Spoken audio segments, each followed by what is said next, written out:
So, as we leave the Dark Palace, or Palace of Darkness, as the game insists on calling it, we find that the Dark World, or World of Darkness, as the game does not insist on calling it, has truly been open to us. We've been given the locations of the rest of the dungeons, and it's our job to decide which ones we want to tackle next, but obviously we're going to do the creative option of doing them in numerical order. However, I do recall that storytelling bird was telling us about a circle of rocks near the source of the river. We might as well go check that out. Heading up to the Dark World's river source, we do indeed find a circle of rocks in the area known as the Lake of Ill Omen.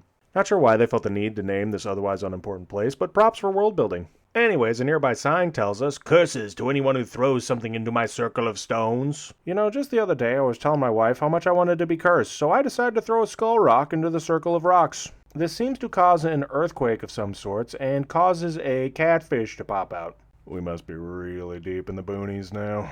The catfish says, "Was it you who disturbed my peaceful nap? If I said no, would you still believe me? I will give you this if you go away." He then gives us the Quake Medallion. The Quake Medallion allows you to harness the power of an earthquake to turn most enemies into slime and strike fear into the heart of Californians. Be careful not to use this medallion near a fault line. Or maybe we should. I wonder what would happen. Anyways, now that we have the magic hammer from the Dark Palace, we are able to pound these poles down. I was not expecting them to be squishy. And this gives us more places to explore in the Dark World. I should mention that you can practically get over 3/4 of the remaining items in the game right now, but I'm going to try to keep up with my grabbing things in a narrative way and hope that I don't completely lose the plot on some of the items. Anyways, as we pass by the area where our home would be in the Light World, we find out that there is some type of bomb shop inside. Our evil counterparts are selling explosives out of our house. Yep, that pretty much checks out. Although I cannot for the life of me find this information in the game, I will note that this bomb keeper is supposedly working on a super bomb of some kind. We'll have to check in on that later. Exploring the area near our house, we find a strange little alcove area. Due to my photographic memory that I definitely have, I remember that this area of the map in the Light World is normally inaccessible. I wonder what happens if we use the magic mirror to travel to the Light World here. Oh neat! We can find a cave inside of which we can find a piece of heart. How handy! Or hardy, I guess. I don't know. Anyways, as we continue down the road to find the dark variant of Kakariko Village, we find that we can't get there as our path is blocked by heavy black rocks. Dang, black rock ruining all my fun. Well, thankfully we can find this little digging mini-game. Even though you have to pay 80 rupees to participate in the game, there's a pretty good chance that you'll wind up making more through the process. And if you're extra lucky, one of the things you can dig up is another piece of heart. Heading back to our dark house, we can notice an intro into a grotto. Given its position, this is where the Flute Boy's grotto is in the Light World. Why don't we investigate what's inside? In the grotto, we can find a sad-looking creature sitting on a stump. He tells us, "After wandering into this world, I turned into this shape. I enjoyed playing the flute in the original world." Oh, this creature is the Flute Boy. How did you wind up in the Dark World by playing a flute on a stump? "There was a small grove where many animals gathered. I want to see that place again." Oof, I don't know about that, kid. So far I've only been able to find a way out of the Dark World by looking into a magic mirror that a mountain man gave me.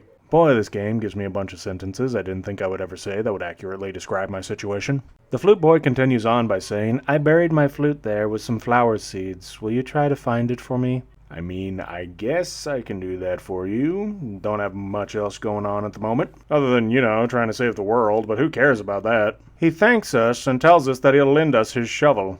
Oh, wonderful. Now we gotta head back to the Light World and start digging up the flowers in the grove. Man, that's a lot of flowers. Eventually, after digging up every flower spot, it's always the last one. Every time. We can find the flute. I don't know about you, but that kinda looks like an ocarina to me. Geez, all that effort better be worth it. Heading back to the Dark World, we present the Flute Boy with his flute, and he tells us, "Thank you, Link, but it looks like I can't play my flute anymore. Please take it." Oh, thanks, I guess? "If by chance you go to the village I lived in, please give it to a tired old man you will find there." I wasn't expecting this, as it sounds like you're giving me your last will and testament, and that would be pretty dark for a kid's game in the early 90s. Well, my mind is getting hazy. Please let me hear the sound of the flute one last time. Oh, no. Well, we honor his wish and play his flute for him.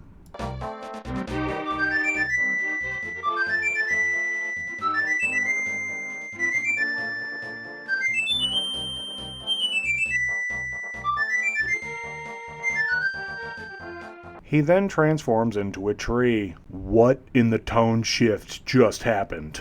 Anyways, we should honor the Flute Boy's last wish and give the flute to his dad, who, as we remember, is currently drinking his sorrows away at a pub. Well, might as well let him know that his son is dead, or is currently a tree. I don't know, which one would be worse? If we hand him the flute, he says, "Oh, this is my son's flute. Did you meet my son? Where is he? Is he alright?" Well, you know, solid as ever. He then says, "Oh, I see. Well, I can tell what you want to say by the look in your eyes." Don't do this to me, man. I've stayed strong so far, but father-son relationships are my kryptonite. Would you keep the flute? And will you play its sweet melody for the bird in the village square? I beg of you, please. Odd request, but given the circumstances, I can do that for you. My son would probably want it this way, but still, I wish I could see him once more. Call your parents, people. You never know when'll be the day when you no longer can. Anyways, let's play the song for the weathercock, yes, that is its name, in the center of town.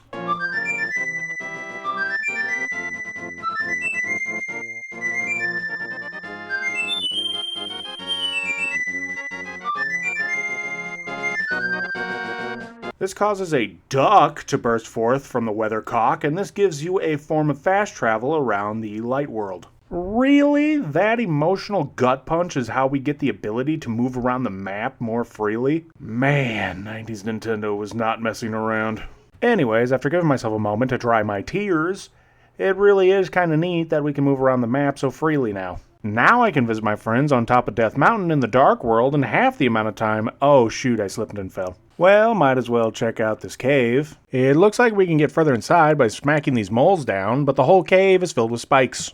We might want to come check this out later when we have some way of avoiding damage. Heading back to Kakariko, we take notice that there are quite a bit of places where we can use our hammer to drive down pegs, including this spot near the blacksmiths, which gives us the opportunity to check out what's in this well. At the bottom of the well, we can find a demonic altar. What in the world is up with people hiding sketchy stuff in wells in this village? Anyways, what else are you supposed to do with a magic altar besides sprinkle magic powder on it? Doing so causes an imp-like creature to appear who says to us, "Hey, blast you for waking me from my deep, dark sleep. I mean, thanks a lot, sir." Oh, great. A bipolar demon. That's certainly not unsettling.